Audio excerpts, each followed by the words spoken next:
Good morning and welcome to the DFS Army YouTube channel. I am Razzle11 and you can find me on X at Razzle11Grinds. Go ahead and take a look at the pitching for today, Friday, the 4th of April. I had to catch myself. I am filming this at currently 11 p.m. Central Time. But we do have two 7-game slates on DraftKings tomorrow. I think FanDuel's a little more split up, but uh, in general, they kind of match. But as usual, I will be looking at DraftKings as that is where a majority of my action is. On FanDuel, you can cut my pool into about a half. You don't have to be as creative. Pricing isn't quite as tight. So you are able to get the stacks you want with an upper tier pitcher. Or if a guy's just completely mispriced over there, certainly possible as well.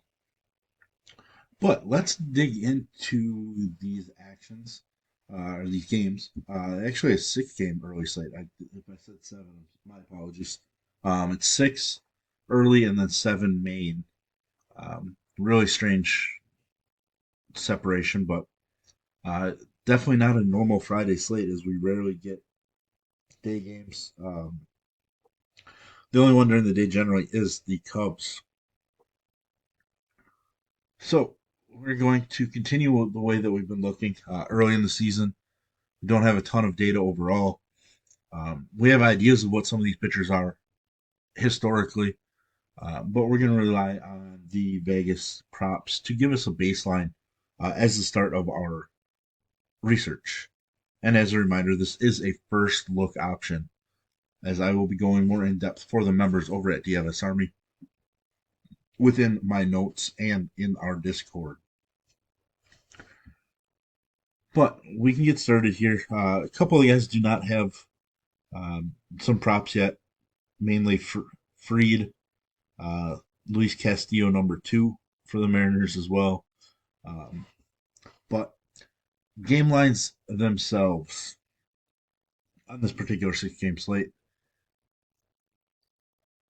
I was initially going to be interested in Bueller and Fetty. On paper, the Cardinals shouldn't be as dangerous as they have been offensively, but I don't really want to pick on a team when they're hotter, especially with a pitcher that struggled in his debut. And then Fetty, there is some K upside in the matchup, but Boston's bats have kind of awoken a little bit, and you can see game total of 9 with juice on the over, which is actually, I believe, the third highest total on the slate.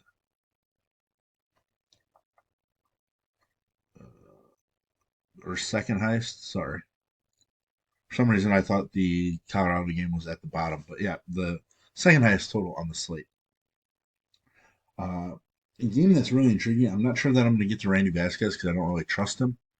Uh, but when you see a game total of 7 and then the juices on the under in Wrigley Field, you can expect there to be weather with some wind blowing in, super cold, etc. Uh, so to see a game with these two hot offenses with a total of 7 really should throw up a red flag for you. I don't necessarily like to take pitching against the Padres right now, or just in general. Uh, they the last year or so they haven't struck out all that much, so it is interesting to see that Shota and the Cubs are minus 170 favorites. His K props is 4.5, juices on the over, but really interesting spot. It is making me almost have to debate considering Randy Vasquez, but if I do add him, that's something I will let the members know. But as of right now, he's not somebody I want to consider just because I don't really trust him all that much. Jump over here. Um, he was strong in his debut, but how strong was that considering Atlanta's offense has been putrid? They're still winless to this day. He did allow plenty of base runners, a lot of walks. Strikeouts weren't really there. I don't know. Maybe I do have to consider him. Maybe I have to get rid of my biases, and that's certainly possible. This game between Gausman and Tyler Megill, very interesting because it's two offenses that are rather potent, but we get a total of 7.5 juices on the under. Each pitcher has some solid props overall. Gausman, despite being an underdog for at least Toronto wise as an underdog, Gausman's plus 175 to pick up the W while Miguel is just plus 230. Um, kind of shocking, but this might be a game where I want to target pitching, and it's not really a game that I would have thought we'd want pitching in between those two offenses. Uh, Kind of scrolling down, we got a Coors game. I do kind of like Beto a little bit just because the Colorado offense is somewhat weak. Um, I'm curious to see what the temperatures are like in Colorado tomorrow. Being in Wisconsin, the feels like temperature was in the 20s all day today. So certainly possible that could be a pretty cold game for those pitchers. And if is, then I think even Feltner might be in play. But I still struggle to take Feltner with how powerful the A's offense is, even though they do strike out plenty. Uh, Next matchup, definitely not taking Keller against the Yankees. Max Fried, minus 162 road favorite. Back in the NL for the start. Definitely somebody I'm very interested in. Waiting to see what some of his props are. They aren't posted yet. The Yankees did play the last game on Thursday night slate, so that's probably why. Game total of 8, juice on the under, so I'm certainly interested in that. Um, Verlander against Luis Castillo, number 2. I want to be on Castillo, but he's he's been a relief pitcher for much of his minor league career. He went overseas and now he's back. Had a strong minor league start last week or the start of his season. It is a great park for pitching, but I think I'm probably just going to go with Verlander. K prop of 5.5 for Verlander. Juice is on the under, but he's plus 170 to pick up the W. And on this slate, for the odds that were posted when I wrote them down, he is the favorite out of all these pitchers to pick up the W. I would guess that once Fried's odds are posted and maybe Shota Imanaga's, um, that Verlander might drop down a little bit. Looking at the evening action, couple of the matchups are spots that I really like. Yamamoto, even though on the road, the Phillies offense hasn't been super dangerous yet, and there's definitely plenty of upside. I really like Luzardo, who had a great start to the beginning of the season, but are we really picking on the Dodgers offense with pitching? I'm just not sure. You know, we tried to get away with it and play Chris Sale, and he was below average. So it is kind of tough to do, but certainly it is a possibility. I just don't know if I'm going to get there. Brandon Pfaadt, a minus 142 road favorite. He's a pitcher that I've liked the last couple of years. Game total 8.5, juices on the under. Somebody I want to see what the other props are. Like I mentioned with Fried, Arizona was the last game of Thursday night, so his personal props just hadn't been posted yet. I would guess at some point overnight and in the morning they are there, and we can kind of revisit that at that point. The Miami Atlanta game. I wanted to be on Max Meyer. Atlanta's offense struggling. Meyer has a big time arm, but when we look at some of his props, he's plus 330 to get the W. Over 2.5 runs. K prop of just 4.5, just slightly on the under, I believe, but it's almost a pick 'em. Um, I'm just not really sure that we're going to get there. I want to, but Spencer Schwellenbach is plus 100 to pick up the W on the slate as a minus 238 favorite. That's where we're going to want to go to. Um, some of the Marlins bats have been pesky. Uh, the top few have created some issues for opposing pitching, but Schwellenbach, big time hype coming into the season. Don't remember exactly what his first start was like, but it was solid. One hit, lost a 1-0 game to San Diego. That's a pretty strong start to the season, and I was pitching at home in this spot. Definitely going to be the chalkiest pitcher on that slate, in my opinion. Going down, not really much to like. Consider Zach Littell, but I might not get there. Uh, Two pitchers here for me. Gavin Williams and Jose Soriano taking on each other. Gavin Williams a minus 118 favorite. Game total just 7.5. Just slightly on the over, but the game total is similar to that Atlanta Miami game. Definitely a spot we want to live in. Soriano plus 185 to get the W. Gavin Williams plus 210.